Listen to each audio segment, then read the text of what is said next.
Thank you, Dr. Saha. Very nice and inspiring presentation. And now Professor Emad Hussain is actually online. That's very good. Welcome, Professor Emad Hussain. Professor Emad Hussain is my colleague for a long time. He's Professor of Vascular Surgery at Shams University. He's going to talk about venous stents and the day after. Please go ahead. Good afternoon, Dr. Rashad and the rest of distinguished colleagues, and thank you, Dr. Nasr and Dr. Sam Qadi for the kind invitation. I would have loved to be in person with you, but unfortunately some compelling family commitments prevented me from doing so. My previous distinguished speaker has made my job probably a bit easier. Actually, the two presentations are quite interrelated.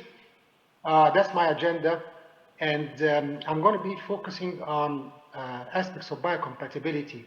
Well, when we talk about the day after stenting in general, not only the iliac stenting, which is the focus of many interventions in endophlebology, because it simply determines the fate the day after. In fact, within the few minutes after deployment of any stent, the current status for the venous stenting is that it has been growing for like the last decade or so, and advances in the both the tools and the stent design, as you have just heard, has led to like a sort of nearly a revolution in venous stenting, especially in the iliac territory.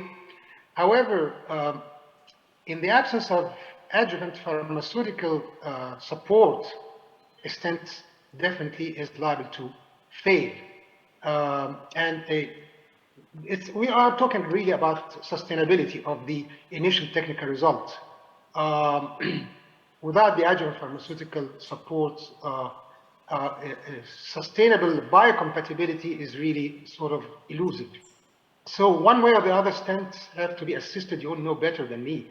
After deployment, we have gone through this several times before, and we are witnessing more and more refinements of the stents on the venous side, whether directly or post-catheter-directed thrombolysis, which we practice with variable workloads, of course, but iliac stents and venous stents are here to stay, of course, in special, clear indications. But keep in mind always that a stent is liable to negative remodeling, inherent hyperplasia, and thrombosis. What is really the underlying mechanism? If we get a deep dive into the moments after deployment of the stent, we'll see that often there's an activation of the coagulation cascade. We're going to see right now.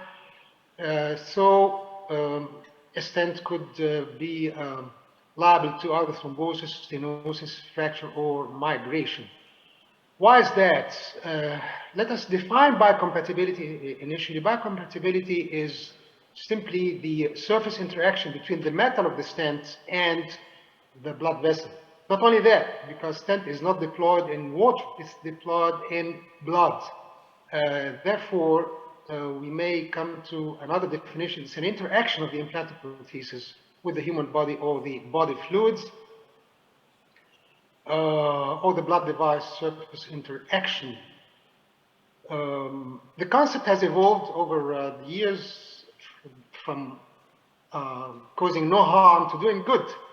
That is encouraging positive healing response. Once the stent is deployed, in the first few seconds, a hydraceous layer forms, and that triggers cellular invasion with inflammatory response and inevitably activation of coagulation cascades, both by the mechanical effect of deploying the stents and the presence of the metal. The mere presence of the metal is there and there to stay.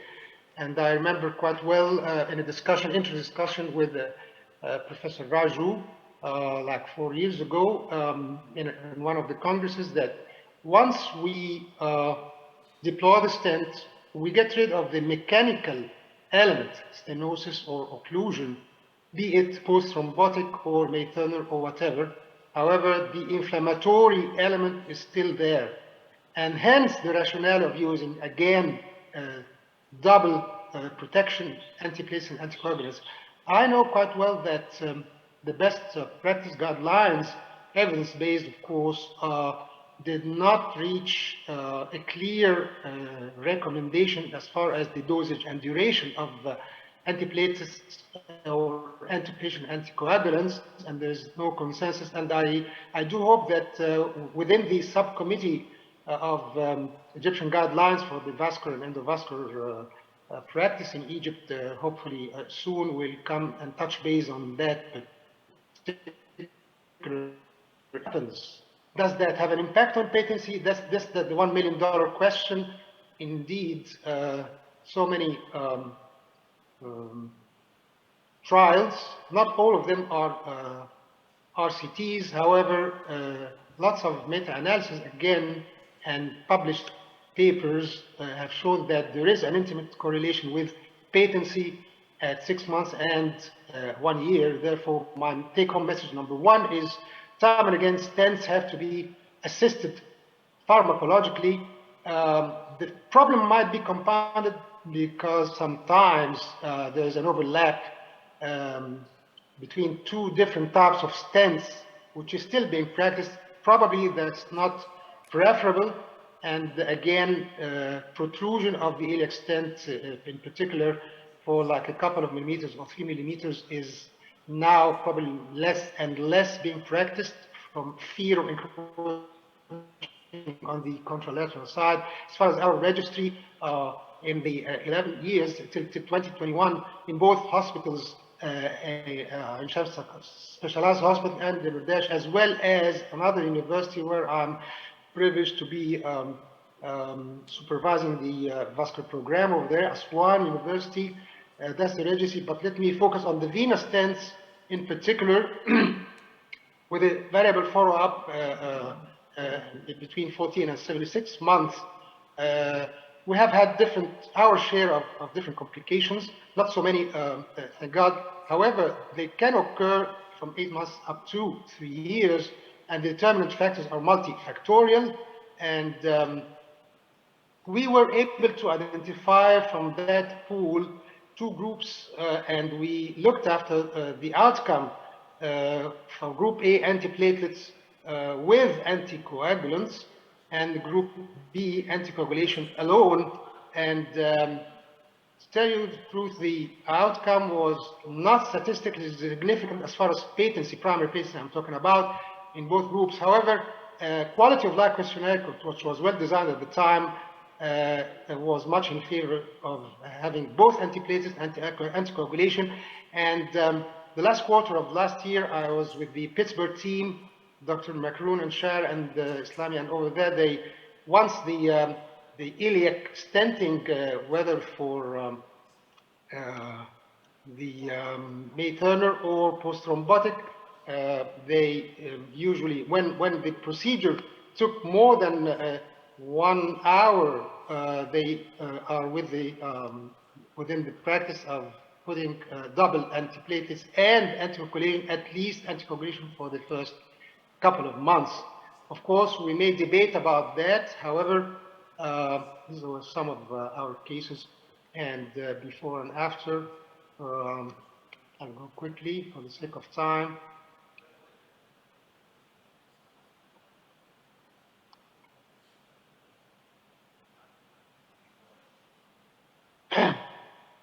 And this is another case which, with the rest of the team, we operated upon 10 days ago. That has, of course, I'm talking about especially this portion, which again shows that there is definitely an element which is hemodynamics, and this is really pathognomonic, the transpelvic collateral. And it has resulted actually in that particular young lady in a pelvic congestion syndrome. And again, I'll try to be as quick as possible. I'm sorry for that, technical problems. So I'll come to the second and last take-home message. Again, the literature is so convincing about the need for adjuvant pharmacotherapy once the stent is deployed. What about future trends?